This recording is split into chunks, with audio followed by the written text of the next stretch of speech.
Maslow, bonjour. Bonjour Anne-Sandrine. Vous êtes artiste joaillier, diplômé d'art du bijou et du joyau de l'école Boulle, cette grande école française. Je vous ai aujourd'hui invité au micro parce que vous travaillez des matières insolites pour la joaillerie, en lieu et place, par exemple, des pierres précieuses.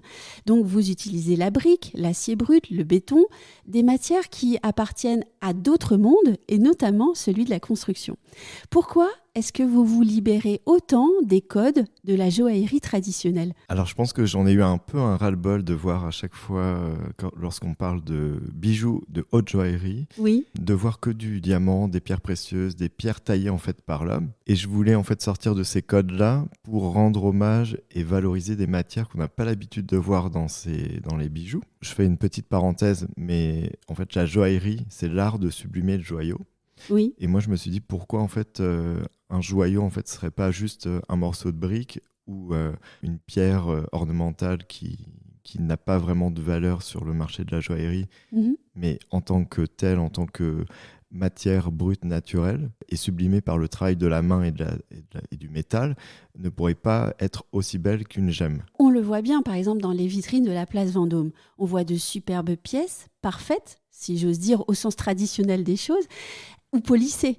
Et vous, on a le sentiment que vous aimez faire un pas de côté, laisser surgir de la pièce une autre histoire. Oui, c'est exactement ça. Oui. J'aime bien en fait laisser la pierre déjà s'exprimer, la matière s'exprimer d'elle-même. Donc en fait, lorsque je travaille une pierre, je vais venir ce qu'on appelle la cliver. Donc c'est trouver une faille dans la pierre brute avec un petit outil et un marteau, taper à cet endroit pour que en fait, elle se sépare et donne place à quelque chose d'imprévu, quelque chose de naturel. On découvre des fois des imperfections qui sont très belles.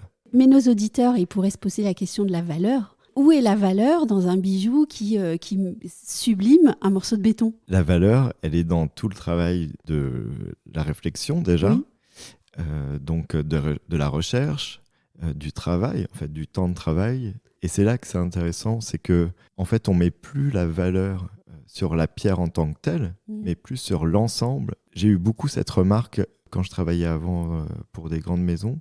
Je montrais souvent les travaux que je faisais à des proches et ils me disaient ça coûte combien cette pierre ? Et en fait, je leur disais les montants. C'était pour moi en fait du délire parce que ça montait à des centaines de milliers d'euros. Et en fait, je me dis, mais cette pierre-là coûte autant que tout le travail de l'artisan ou de l'artiste qui a œuvré pour mettre en valeur cette pierre. Donc, j'ai voulu prendre la question à l'envers, aller plutôt à contre-courant et plutôt valoriser le travail de la main et du joaillier.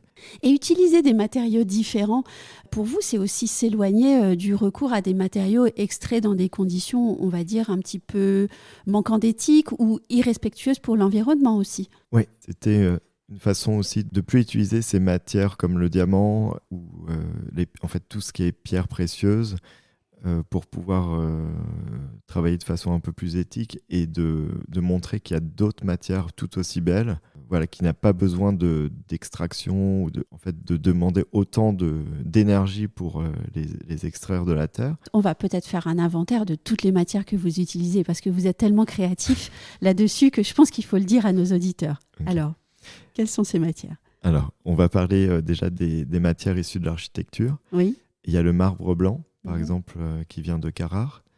Il y a la brique que j'ai rencontrée en Occitanie, déjà par le biais de Jérôme-Louis Tarboriège, qui a initié en fait une rencontre avec une briqueterie qui était laissée à l'abandon. Il y a l'acier, je l'ai rencontré au Japon, mais j'ai plus particulièrement travaillé l'acier damassé. C'est juste une superposition, comme un millefeuille de différents aciers que j'ai soudés ensemble. Il y a des matières comme la malachite, l'onyx, le lapis lazuli. C'est ce qu'on appelle des pierres ornementales. Oui. Il va y avoir aussi du laiton, c'est un alliage. Je vais plutôt l'utiliser pour faire des objets, là. Par exemple, pour créer l'écrin. Et en même temps que les matières, vous travaillez aussi sur les textures. Et là aussi, vous vous inspirez d'autres métiers d'art via la ciselure, la gravure. C'est ça ? Qu'est-ce que ça vous apporte d'aller chercher chez les autres métiers d'art une inspiration ? Je trouve que c'est la meilleure façon de s'ouvrir à d'autres sensibilités. Par exemple, ce qui était intéressant durant ma formation, donc à l'école Boulle, c'est qu'il y a différentes sections, c'est-à-dire il y a la section art du bijou et du joyau, mais à côté de ça, il y a l'espace où il y a la ciselure, la gravure, ensuite il y a le tournage sur métal, mais il n'y a pas que ça, il y a le travail du bois, il y a la marqueterie, le design.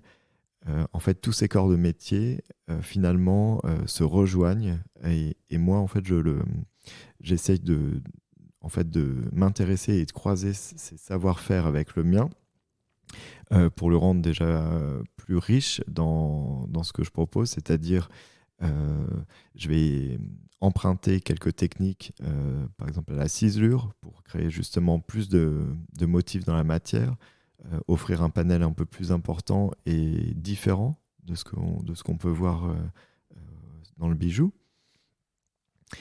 Il y a aussi, comment dire, la façon d'aborder le métal, par exemple. C'est des outils complètement différents. Donc j'aime bien aussi emprunter quelques outils à des savoir-faire pour les appliquer et les détourner de leur usage à mon métier.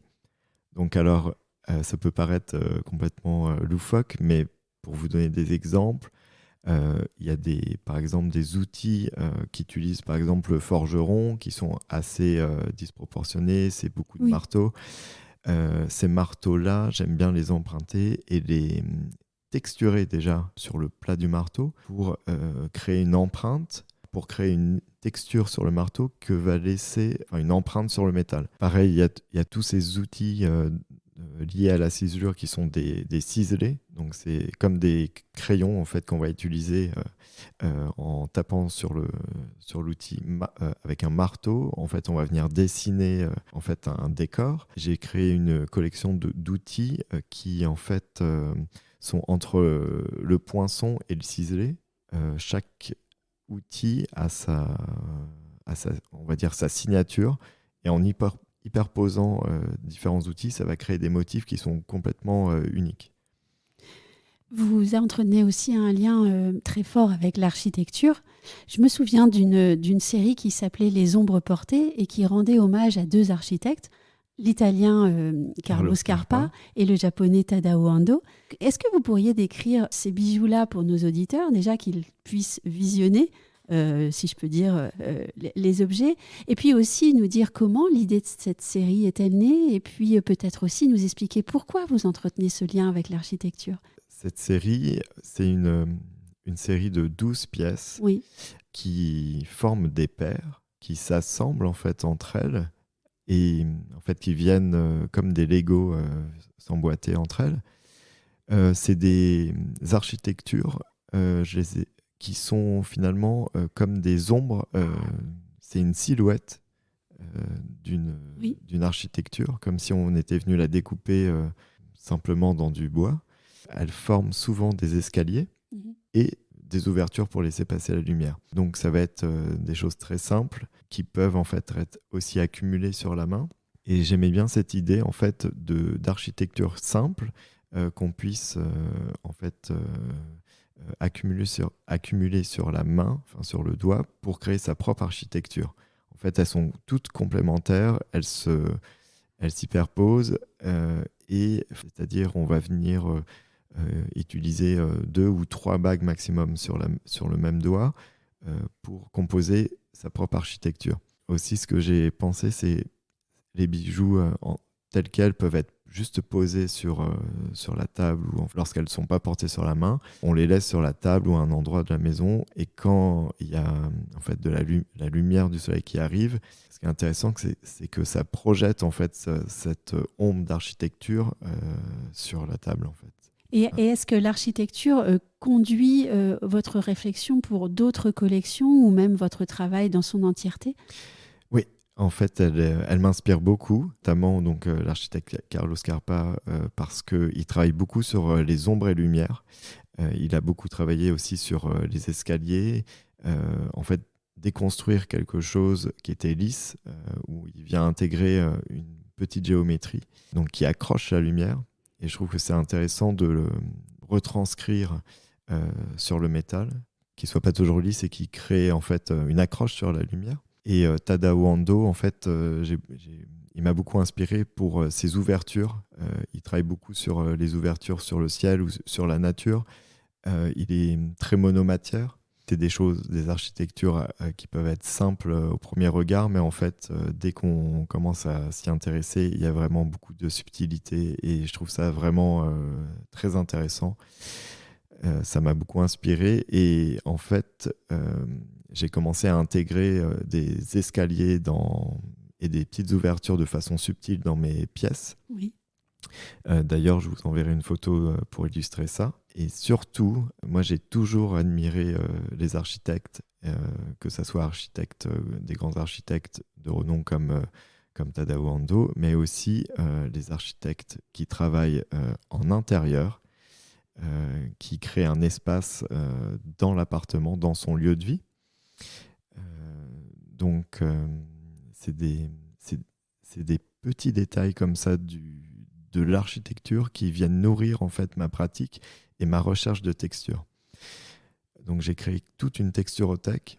En fait, c'est l'illustration de toute cette inspiration liée à tout ce que je vois dans l'architecture et dans son intérieur que je peux retranscrire sur le bijou finalement.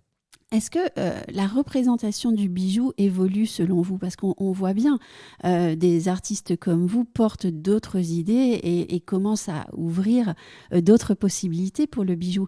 Est-ce que, de ce fait, le bijou va évoluer vers autre chose? Alors, je pense que le bijou, évidemment, il va évoluer.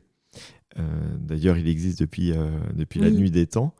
Je pense que c'est vraiment lié à la fonction première d'un bijou. En fait, quel statut on va lui donner. Oui. Avant, en fait, c'était un talisman. Ça dépend aussi de la civilisation, de la culture. Il y a beaucoup de gens, en fait, qui considèrent le bijou comme symbole d'union. Donc pour les mariages, pour faire passer un message d'amour. Mais ça peut être aussi juste un souvenir en fait, qu'on veut marquer dans la matière. Ça peut être donc réactivateur de souvenirs. Ça peut être juste quelque chose un objet avec lequel on se sent bien. Ça va être quelque chose... donc il va y avoir un rapport à la protection, au bien-être. Et c'est pour ça que... Mais le bijou, il peut être aussi un marqueur social. Mais par ailleurs, on voit avec votre travail qu'il peut devenir un manifeste, une déclaration.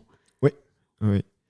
Mais souvent, oui. Les personnes par exemple, qui viennent me voir pour commander un bijou, c'est pour marquer leur histoire, pour marquer leurs souvenirs. Ils ont eu un événement marquant dans leur vie dont ils veulent se souvenir.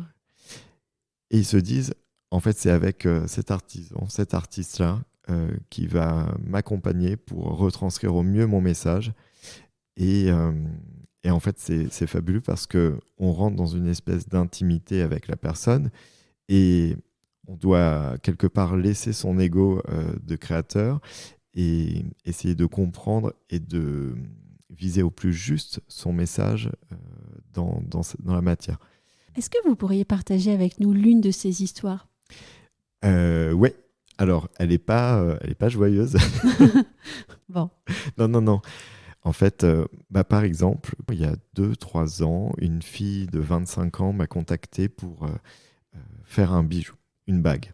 Elle m'a dit, c'est pour se souvenir de mon papa. Voilà, donc j'ai commencé à lui poser des questions. Quel temps fort elle avait eu avec son père, s'il n'y avait pas eu des voyages qu'ils avaient partagés ensemble, des mots forts qu'elle pourrait retenir.